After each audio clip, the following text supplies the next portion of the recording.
बिस्मिल्लाहिर्रहमानिर्रहीम। अस्सलाम वालेकुम डियर स्टूडेंट्स, मैं हूं आपका बायोलॉजी इंस्ट्रक्टर उबैदुर रहमान बेग। कल हमने चैप्टर 9 में वेजिटेटिव प्रोपेगेशन का टॉपिक स्टार्ट किया था। हमने कल देखा कि जो वेजिटेटिव प्रोपेगेशन है ये दो तरह की है, एक है नेचुरल मेथड और दूसरा आर्टिफिशियल मेथड। नेचुरल मेथड से जब हम प्लांट्स के अंदर वेजिटेटिव प्रोपेगेशन पढ़ते हैं तो हम देखते हैं कि इस मेथड्स में प्लांट्स अपने नॉन वेजिटेटिव स्ट्रक्चर्स को यूज करते हैं, जैसे स्टेम्स हैं, रूट्स हैं और लीव्स हैं। इनमें से स्टेम्स के थ्रू जो वेजिटेटिव प्रोपेगेशन है ये हम कल कंप्लीट कर चुके हैं, जिसमें आपके पास स्टोलन का स्ट्रक्चर था जो अबव ग्राउंड मॉडिफाइड स्टेम था। इसी तरह आपके पास अंडरग्राउंड राइजोम आ रहे थे, ट्यूबर थे, बल्ब थे। ये चार मेथड्स हमने देखे जहां पे स्पेशल मॉडिफाइड स्टेम्स जो थे वो प्रोपेगेशन करवा रहे थे, इसलिए हमने इन्हें नेचुरल वेजिटेटिव प्रोपेगेशन का नाम दिया था। आज हम यही मेथड रूट्स के थ्रू पढ़ने जा रहे हैं। रूट्स के थ्रू जब आपके पास वेजिटेटिव प्रोपेगेशन होती है तो वो जो मॉडिफाइड रूट्स हैं इन्हें हम सक्कर्स का नाम देते हैं। क्या है सक्कर्स? हम कहते हैं ये आपके पास न्यू शूट्स हैं। शूट आप स्टेम के लिए वर्ड यूज करते हो।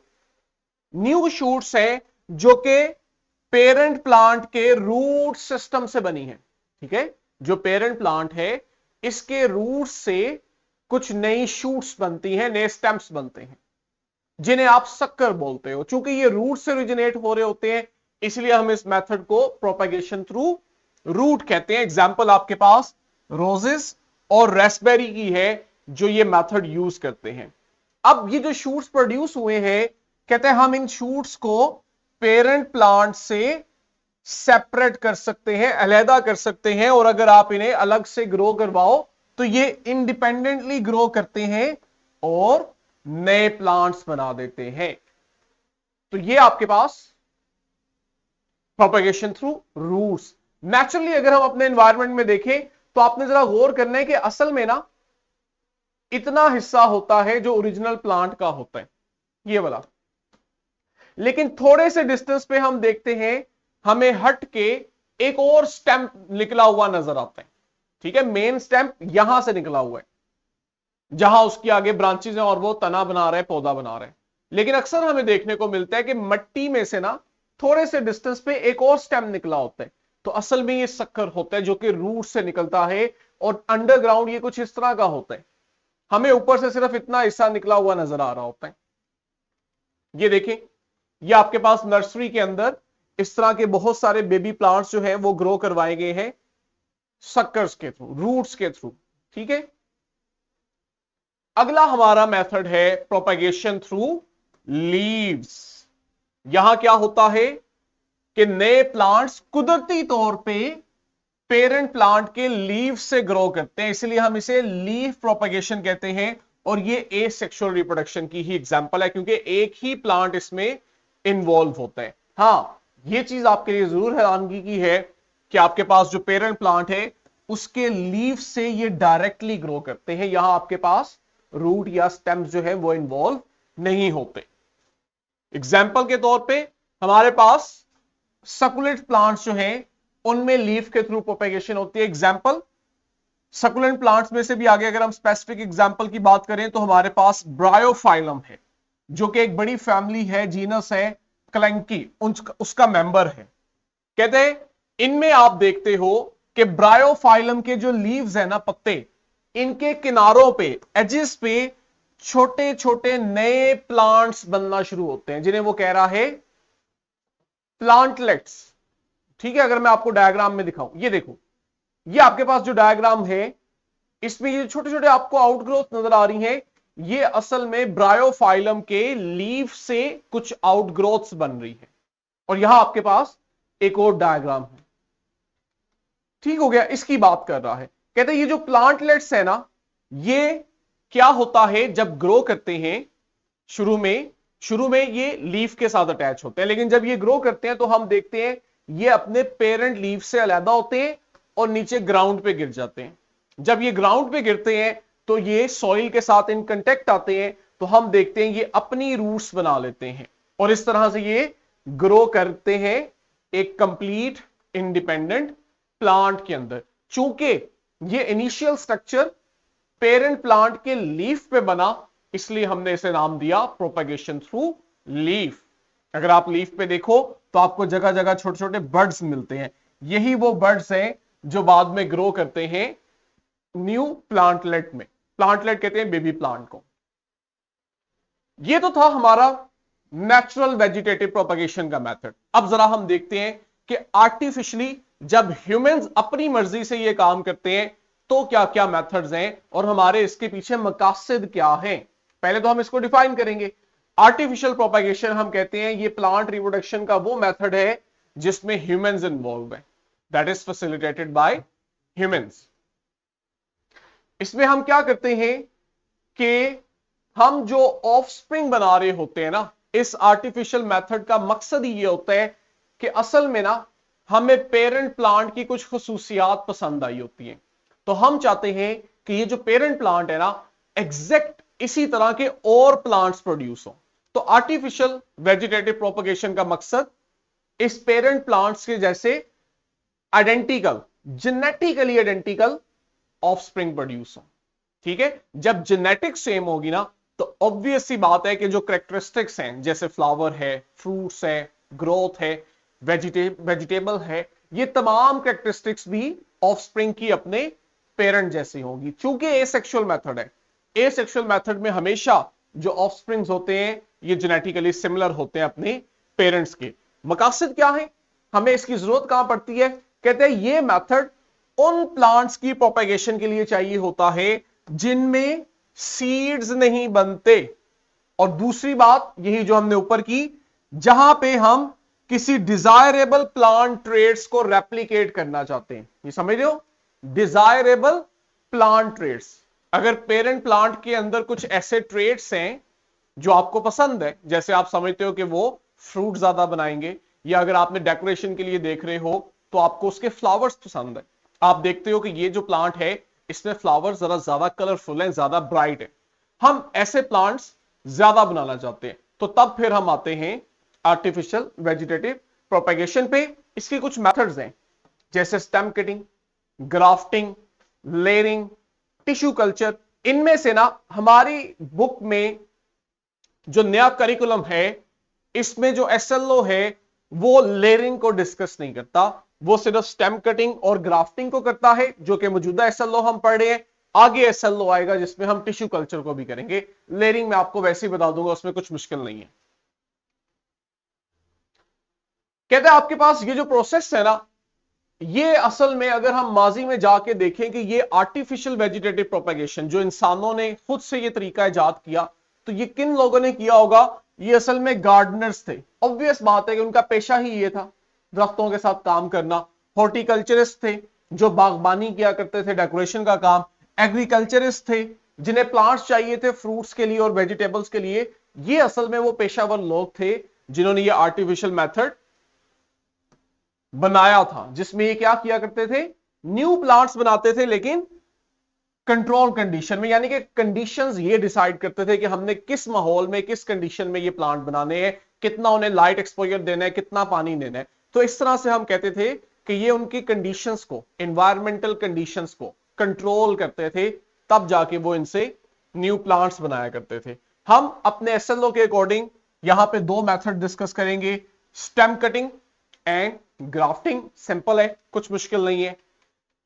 स्टेम कटिंग हमें नाम से ही आइडिया हो जाता है, और ये आप लोगों ने अगर कभी बचपन में घरों में भी रखे हो ना फ्लावर, तो आपको याद होगा कि हाँ ऐसा कुछ हमने देखा हुआ है, चाहे इंटेंशनली ऐसे ना किया हो, लेकिन हम बचपन में अक्सर देखते थे कि अगर प्लांट का कोई तना टूट जाता था, स्टेम कहीं से टूट जाता था, तो बड़े कहते थे इसको ऐसे ही मिट्टी में दबा दो, ये ग्रो कर जाएगा, एक नया प्लांट बना देगा। और ऐसा होता भी था बाजू का।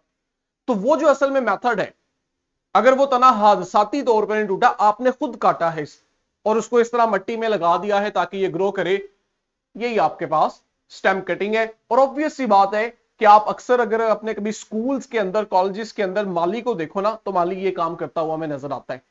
ठीक, तो हम इसमें क्या करते हैं, स्टेम का कोई सेक्शन जो है, पेरेंट प्लांट के स्टेम का कोई सेक्शन काटते हैं और उसे ग्रोइंग मीडियम में रखते हैं। ग्रोइंग मीडियम से मतलब वो मट्टी है या अगर आप बहुत सोफिस्टिकेटेड लैब में काम कर रहे हो तो वहां पानी भी हो सकता है, जिसमें मिट्टी या पानी, ग्रोइंग मीडियम, जिसमें आपने न्यूट्रिएंट्स डाले होते हैं, वाटर दिया होता है, मिनरल्स दिए होते हैं, वाइटामिन दिए होते हैं, ताकि ये ग्रो करे अच्छे से।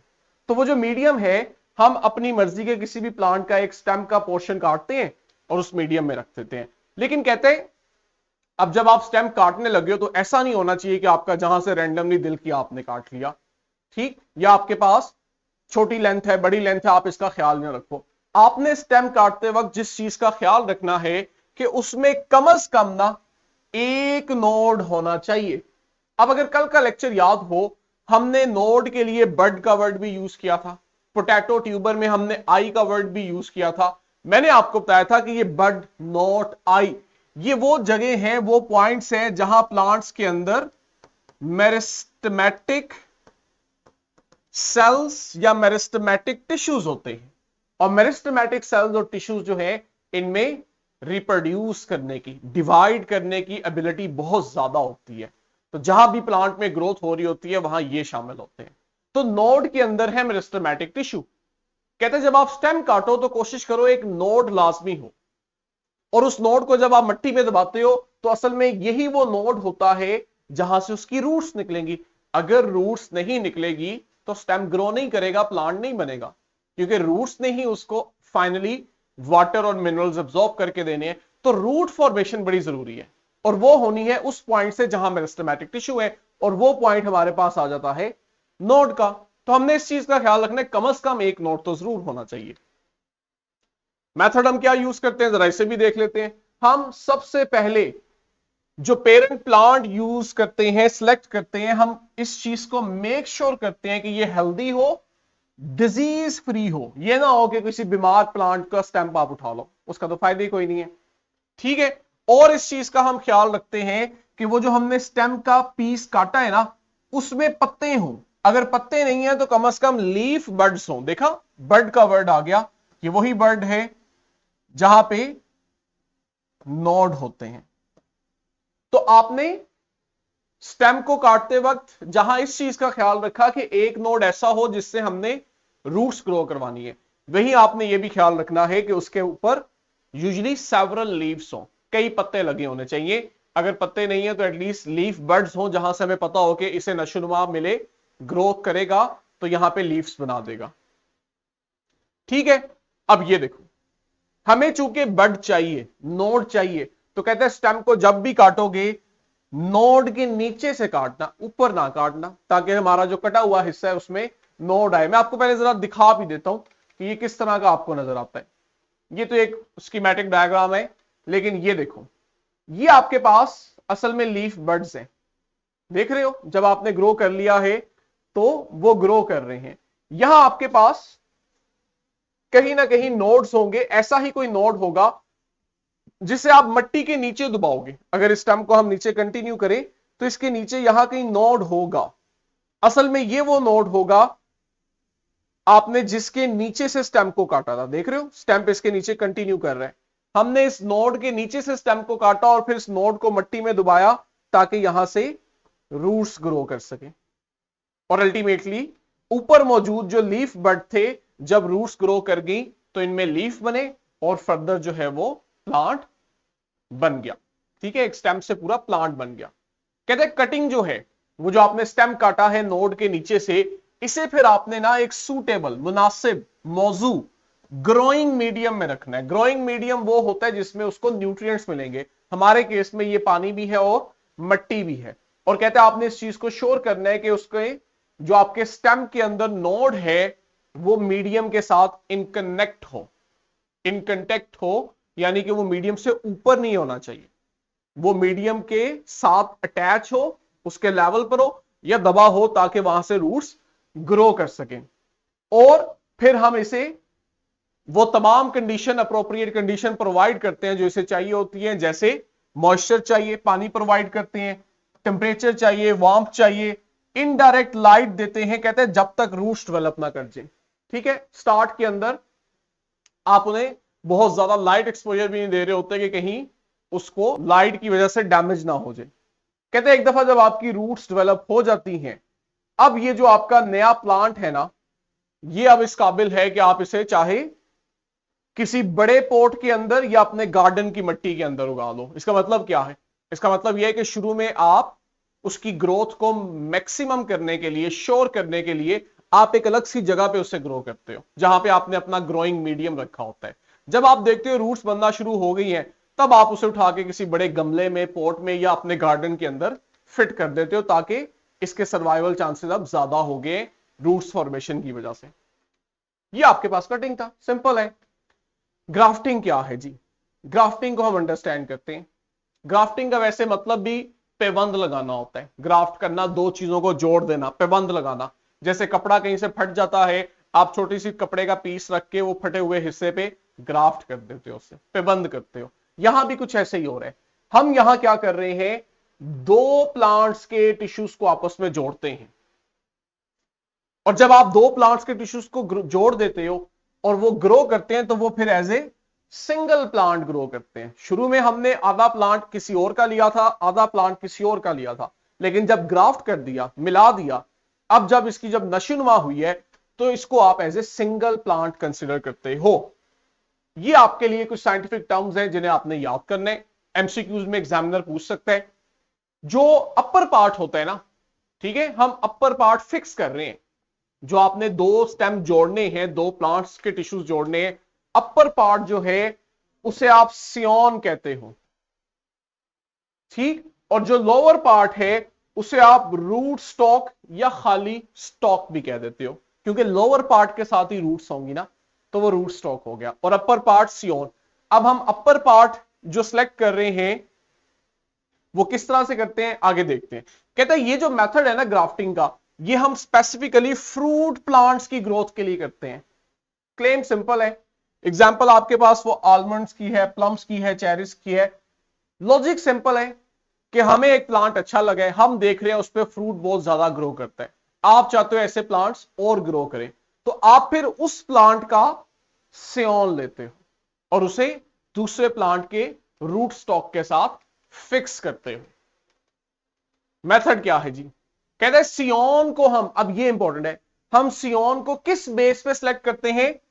उसके डिजायर ट्रेट्स की मदद से, कि उसके जो खसूसियात हैं, वो फ्रूट ज्यादा बना रहा है, फ्लावर ज्यादा बना रहा है, वेजिटेशन ज्यादा कर रहा है, हमें वो चीज चाहिए होती है। इस वजह से हम अपर पार्ट सियोन इस प्लांट का सिलेक्ट करते हैं जिसके अंदर फॉर एग्जाम्पल फ्रूट क्वालिटी अच्छी है, और फिर आप उसको रूट स्टॉक के साथ अटैच करते हो। अब रूट स्टॉक कौन सा होना चाहिए? रूट स्टॉक के अंदर क्या क्वालिटीज होनी चाहिए? पहली बात तो वो टफ होना चाहिए, और दूसरी बड़ी इंपॉर्टेंट बात, it should be resistant to disease. आप देखते हो कि कुछ प्लांट्स में ये खसूसियत होती है कि उसके आसपास उसी जैसे बाकी प्लांट्स को डिजीज लगती है, लेकिन उसमें वो डिजीज उस तरह से असरअंदाज नहीं होती। तो ये जो डिजीज फ्री प्लांट है, ये आपका रूट स्टॉक है। और किसी दूसरे प्लांट का जिसका फ्रूट आपको अच्छा लग रहा है, आप उसकी क्वालिटी के साथ साथ उसकी मिकदार, क्वांटिटी बढ़ाना चाहते हो, आप उसका सियोन लेते हो और ग्राफ्टिंग कर देते हो। कहते हैं दोनों जो है सियोन एंड रूट स्टॉक, इन्हें काटने का भी एक खास अंदाज है। ऐसे ही नहीं है कि बस दिल चाह काट दिया और जोड़ दिया। इन्हें काटा ही ऐसे जाता है कि जब आप इन्हें जोड़ो ना, तो इनके दरमियान में जो कंटेक्ट एरिया है ये मैक्सिमम होना चाहिए, ठीक है। और ये कंटेक्ट एरिया जो है वो असल में इनके वेस्कुलर टिश्यूज के दरमियान होता है, ठीक है। अभी मैं आपको अगर यहां पे रियलाइज करवा के दिखाऊं, इमेजिन करो आपने कट इस तरह लगाया है सीधा, और आप इसको किसी और प्लांट के साथ जोड़ते हो और उसको भी ऐसे ही कट लगाया हुआ है। एक सिनेरियो आपके पास ये है। दूसरा सिनेरियो है कि आपने कट के दौरान जो है वो ख्याल नहीं रखा, ऐसे ही बेढंगम सा काट दिया, अब आप इन्हें जोड़ने जा रहे हो। और जरा तीसरा सिनेरियो देखो,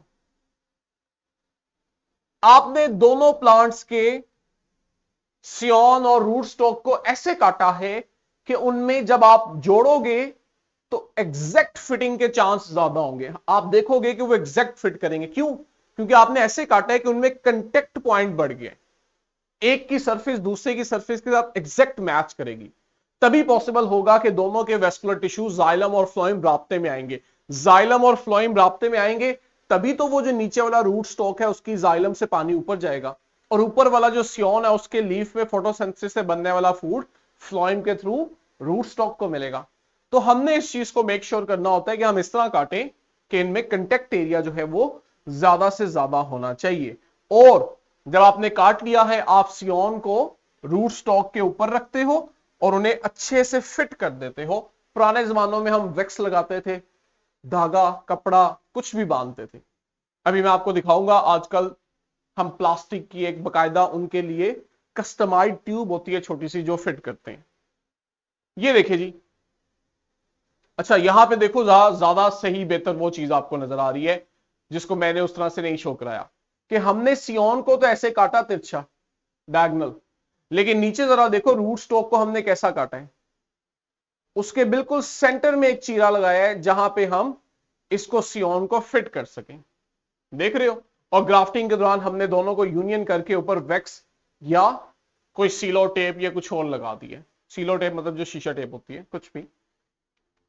ठीक। कहते हैं आपके पास जो कट सर्फेसिस हैं उन्हें जोड़ने के बाद ग्राफ्टिंग टेप या वैक्स के थ्रू आप बाइंड करते हो।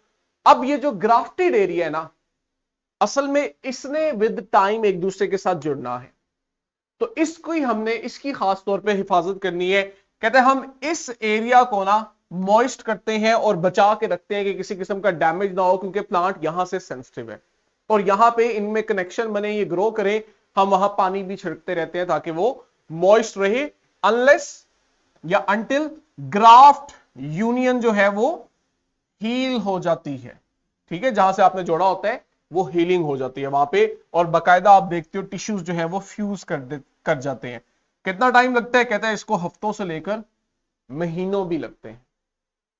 ठीक है, अब ये देखो, ये पुराना मेथड है, आपने इसको नोटिस करना है। इस पॉइंट पे इसने एग्जैक्ट उस तरह से काटा हुआ है कि एक जो है वो इस तरह बारीक सा आ रहा है और दूसरे को इस तरह से काटा हुआ है ताकि दोनों में फिटिंग हो। ये देखो, ये निकाल के दोबारा फिट कर रहे हैं, देख रहे हो? और अब वो उसके अराउंड ग्राफ्टिंग टेप बांध देगा, ठीक है, कपड़ा सा बांध देगा उसे सहारा देने के लिए। और विद टाइम जो है अब वो डेली बेस पे टाइम टू टाइम यहां पानी का छिड़काव भी करता रहेगा और खास ख्याल रखेगा कि ये चीज प्रोटेक्ट रहे, कहीं ये ना हो डैमेज हो जाए इंसानों से, परिंदों से, जानवरों से। ये था पुराना मेथड जहां आप टेप यूज कर रहे हो, वैक्स यूज कर रहे हो। अब जरा ये देखना, यहां पे ना आपने ये देखो, ये छोटे छोटे प्लास्टिक के कैप्स लगी हुई हैं। अब ये एडवांस मेथड आ गया है कि आप सियोन और रूट स्टॉक के दरमियान में ये कैप फिक्स कर दो। ये देखो, देखो कैप चढ़ा रहा है उसे ये। अब इसको यहां पे उसने सियोन लगाया और बाहर से ये जो प्लास्टिक की कैप है इसने उसे फिक्स किया हुआ है। आसानी होगी है बजाय कपड़ा रैप करने के। ये अब सेकंड को जो है उसको ट्रीट कर रहे हैं, इस वाले को। तो ये आपके पास ग्राफ्टिंग है, सदियों से चलते आ रहे हैं, बड़े कॉमन है। हमारे बुजुर्गों को तो ये बात चीजें बिना नाम की पता थी, या इसमें क्या आज जो आप साइंटिफिकली पढ़ रहे हो वो ऐसे नहीं पढ़ते थे, नस्ल दर नस्ल ये चीज आती थी। हमारा थर्ड एसएलओ था कि जब आपने नेचुरल और आर्टिफिशियल मेथड्स पढ़ लिए हैं तो जरा आप इन्हें दोनों में कंपैरिजन भी करो, आपको इनका फर्क आना चाहिए, डिस्टिंग्विश कर सको। कहते हैं हमारे पास इन दोनों मेथड्स में ना सिमिलैरिटीज हैं, क्योंकि दोनों जो है वो वेजिटेटिव पार्ट्स के थ्रू रिप्रोड्यूस हो रहे हैं। ठीक है, दोनों मेथड्स में हम असल में वेजिटेटिव पार्ट्स को यूज करते हैं, इसलिए इनमें सिमिलैरिटीज है। 3 सिमिलैरिटीज हमने यहां हाईलाइट की है। दोनों मेथड्स में हम देखते हैं जो ऑफस्प्रिंग बनते हैं वो जेनेटिकली आइडेंटिकल होते हैं अपने पेरेंट प्लांट के, इसलिए हम कहते हैं कि ये सब एक दूसरे के क्लोन है, एग्जैक्ट कॉपी है अपनी जेनेटिक्स में भी और अपनी ट्रेट्स के अंदर भी। दूसरा मेथड ये है कि आप दोनों ही मेथड्स में सीड्स का इस्तेमाल नहीं करते, ऑब्वियस सी बात है, तभी तो हम इसे वेजिटेटिव प्रोपेगेशन कहते हैं। और थर्ड पे दोनों मेथड्स क्विक मेथड है डेवलपमेंट के, क्योंकि जब आप सीड के थ्रू करवाते हो ना, गेमीट्स बनते हैं, फर्टिलाइजेशन होती है, सीड बनता है, सीड सो करते हो, स्पेसिफिक कंडीशन प्रोवाइड करते हो, फिर वो आहिस्ता आहिस्ता ग्रो करता है और वो सीडलिंग से, छोटे बेबी प्लांट से स्टार्ट होता है और आहिस्ता आहिस्ता वो ग्रो करता है और उस पर बहुत टाइम लग जाता है। यहां हमें इन तमाम स्टेजेस से जान छूट जाती है, सीधा सीधा 2 प्लांट के हिस्से मिलाए या एक स्टेम को तोड़ा और उसे फिक्स किया, जमीन में पानी दिया, वो ग्रो कर गया। ठीक है, तो ये आपके पास क्विकर मेथड है डेवलपमेंट का। यहां हमें सीडलिंग की जो स्टेजेस है उनसे नहीं गुजरना पड़ता, हमारी जान छूट जाती है। ठीक हो गया। अब जैसे सिमिलैरिटीज हैं वैसे ही डिफरेंसेस भी हैं। डिफरेंसेस मैंने अगली स्लाइड में पूरा एक टेबल दिया है, कैंटब 9 बायो की बुक में भी ये टेबल मौजूद है। एंड पे समरी है, जो कुछ बताया है वही है, नथिंग एल्स, नथिंग न्यू। ये टेबल है जो आपने याद करना है एमसीक्यूज और डिफरेंस शॉर्ट क्वेश्चंस के लिए इंपॉर्टेंट है। इसको हाईलाइट करें। हमारे पास एस्पेक्ट्स हैं एक साइड पे। इनिशिएशन की बात करें तो जो नेचुरल है वो नेचुरली होता है बिना ह्यूमन के इंटरवेंशन से, जो आर्टिफिशियल है वहां ह्यूमंस है। मेथड्स में आपने ये सारे पढ़ लिए, रनर, सकर, ट्यूबर, बल्ब। और यहां पे ग्राफ्टिंग, लेयरिंग, कटिंग है, टिश्यू कल्चर है। लेयरिंग क्या होती है? अच्छा ये सुन लो, मुश्किल ना लगे आप लोगों को, बाद में भूल ना जाओ। फर्ज करो ये मेरे पास एक प्लांट है रोज का, फर्ज करो, ठीक है। अब लेयरिंग में हम पता है क्या करते हैं, मैं इसका कोई एक तना लूंगा, ठीक है, फर्ज करो, और उसे मिट्टी के नीचे दबा दूंगा यूं, ठीक है। ये जो मिट्टी के नीचे अब मैंने खुद उसका स्टेम दबाया है, अब आप देखोगे ये सॉइल के साथ कनेक्शन में आएगा तो यहां रूट्स बनेंगी और नए स्टेम बन जाएंगे।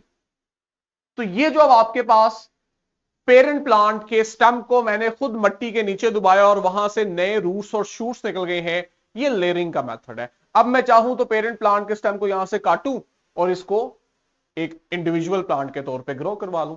Simple layering. पर्पस क्या है, इसको अगर जूम करें, नेचुरल के अंदर स्पीशीज का सर्वाइवल है, इस मेथड से स्पीशीज सर्वाइव करती है। आर्टिफिशियल में हमारा मकसद होता है हम अपनी फसलों को इंप्रूव करें, उनकी पॉपुलेशन जल्दी बढ़ाएं। ह्यूमन सिलेक्शन की बात करें तो एक में ह्यूमन सिलेक्शन शामिल नहीं है। दूसरा ऑब्वियस सी बात है कि ह्यूमन सिलेक्ट करते हैं अपने डिजायर्ड ट्रेड्स की बेस पे। इन्वायरमेंटल अडॉप्टेशन करें, देखें तो जो नेचुरल मेथड होता है इसमें जो प्लांट्स होते हैं ये अपने माहौल के मुताबिक अडॉप्ट होते हैं, और दूसरे में आर्टिफिशियल मेथड में कहते हैं they may not be adopted to local environment, इसलिए हमें वहां खुद उनकी केयर करनी पड़ती है। आर्टिफिशियल मेथड है ना, तो हमें फिर खुद से ह्यूमन इंटेंशन अप्लाई करते हुए उनका ख्याल रखना पड़ता है, हिफाजत करनी पड़ती है। चले जी, लास्ट में हमारे पास एसएलओ है जिन्हें हमने कवर किया है। पहला एसएलओ हमसे डिमांड कर रहा था हम वेजिटेटिव प्रोपेगेशन को एक्सप्लेन करें through stem, roots and leaves. दूसरे में हमारे पास आर्टिफिशियल प्रोपेगेशन के मेथड थे, स्टेम कटिंग और ग्राफ्टिंग, जिन्हें हमने देखा। और तीसरे में हमसे उसने दोनों में डिस्टिंग्विश करवाया था। आई होप एसएलओ आपको क्लियर है। वो जो एक टिश्यू कल्चर वाला मेथड है वो हमने इंशाल्लाह आगे पढ़ना है, फिर उसके बाद हम आएंगे सेक्सुअल रिप्रोडक्शन पे और अपने चैप्टर को कंक्लूड करेंगे विद इन डेज इंशाल्लाह। ठीक, आपके पास इसकी वर्कशीट क्वेश्चन बैंक है, उस पर ज्यादा से ज्यादा एसएलओ एग्जाम के लिए प्रैक्टिस करो। इंशाल्लाह बहुत जल्द आपके पास कैंटब 9 बायो की जो बुक है इसकी असेसमेंट बेस्ड प्रैक्टिस बुक आपको मार्केट में अवेलेबल होगी, जिससे आप अपने तमाम एसएलओस के ऊपर तमाम डायमेंशन में क्वेश्चंस को प्रैक्टिस कर सकोगे, अपने पेपर की तैयारी कर सकोगे। गुड लक, अल्लाह हाफिज। कल यहीं से कंटिन्यू करेंगे, तब तक के लिए बच्चों अल्लाह हाफिज।